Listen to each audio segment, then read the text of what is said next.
Mirë, pas hapësirës publicitare, vijojmë bisedën me doktoreshën në studio, ku në fakt është vendosur theksi nga doktoresha për kancerin e lëkurës dhe kujdesin që duhet kemi ndaj tyre, por po ashtu edhe melanomën. Pse? A ka patur shtim, rritje të rasteve vitet e fundit dhe si ka Ka rritje në gjithë globin, faktikisht, ka rritje të shtim të rasteve të diagnostikuar me melanom. Vetëm të dhënat në QSUT, bëhet fjalë që në vitin 2022 janë diagnostikuar vetëm në QSUT 85 raste me melanom. Ndërkohë që në vitin 2024 janë 97 raste me melanom. Këtyre statistikave ne duhet të ushtojmë patjetër numrin e rasteve që janë të pa deklaruara, le të themi, që mund të trajtohet melanoma, mund të realizojnë ekscizionet qoftë në klinika private, në spitale private, ose qoftë dhe jashtë shtetit. Kështu që kjo na bën neve që t'japim një apel shumë të qartë dhe shumë të saktë që së pari ne duhet të kontrollojmë nishanet dhe lezionet përpara fillimit të ekspozimit në diell. Së dyti duhet jemi të vëmendshëm për të diagnostikuar dhe për t'ju drejtuar mjekëve dermatolog sa më shpejt jetë e mundur, pavarësisht se ai nishan nuk dhëm, pavarësisht se ai nishan nuk paraqet individi nuk paraqet ankesa të ndryshme lidhur me këtë lezion. Dhe së treti, ne duhet të përgatitemi për të mbrojtur në mënyrë të zgjuar në rrezatimin ultraviolet. Kjo do të thotë që veçanërisht moshat pediatrike duhet të jenë shumë të kujdesshëm, prindërit duhet të jenë shumë të kujdesshëm për të realizuar ekspozimin e mbrojtur.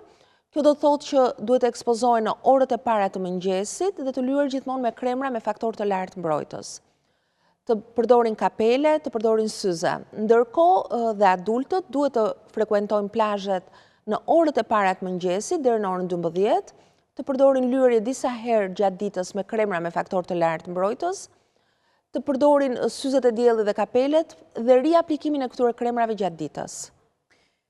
Meqense jemi në fillim të shkuarjes së gjithë qytetarëve në plazh, ka një lloj lyen një herë në mëngjes dhe pastaj nuk lyen më, ose lyen edhe një herë tjetër nga mbasditja.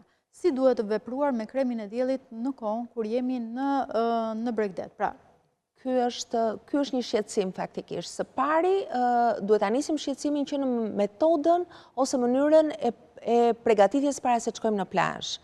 Kjo do të thotë që çdo individ duhet i drejtohet farmacive për të bler produktin e duhur, kremin e diellit të duhur, të ruajtur në kushte të pranueshme për produktin, në mënyrë që filtrat mos jenë të denatyruar.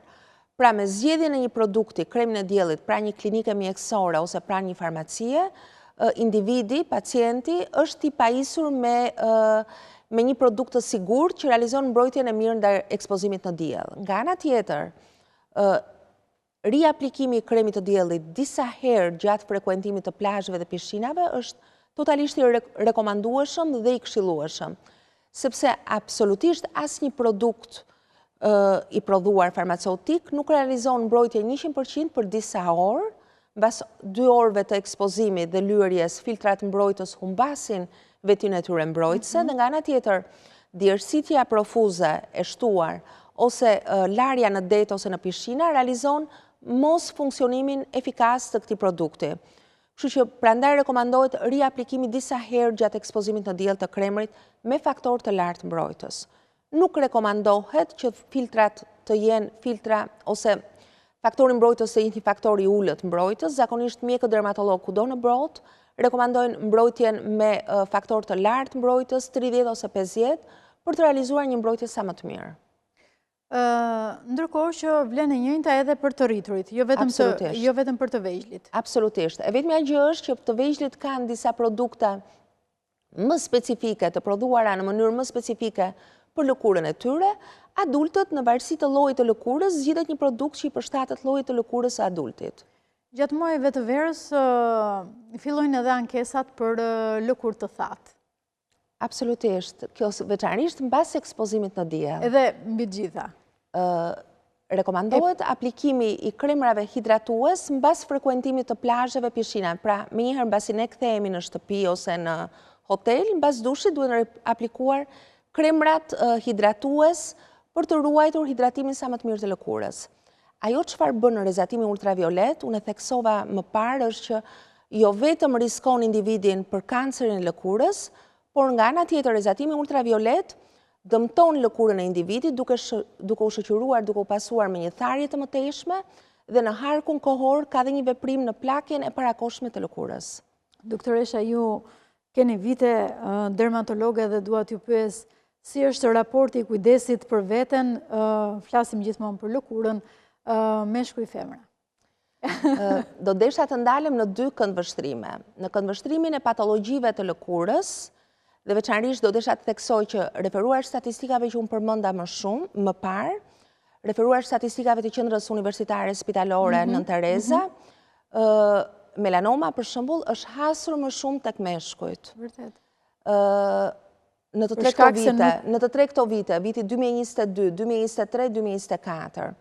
Kjo lidhet ndoshta me përkujdesjen më të pakët të meshkujve ndaj ekspozimit në diell, pra mos lyrjen dhe mos aplikimin e kremrave me faktor të mbrojtës gjatë frekuentimit të plazheve dhe pishinave, ose mos veshjen e bluzave.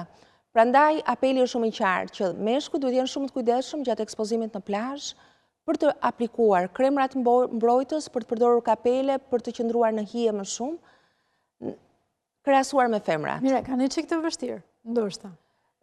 Besoj që këto apele që ne vazhdojmë që t'i japim në mënyrë frekuente do kenë impakt, do kenë një sensibilizim tek popullata meshkuj.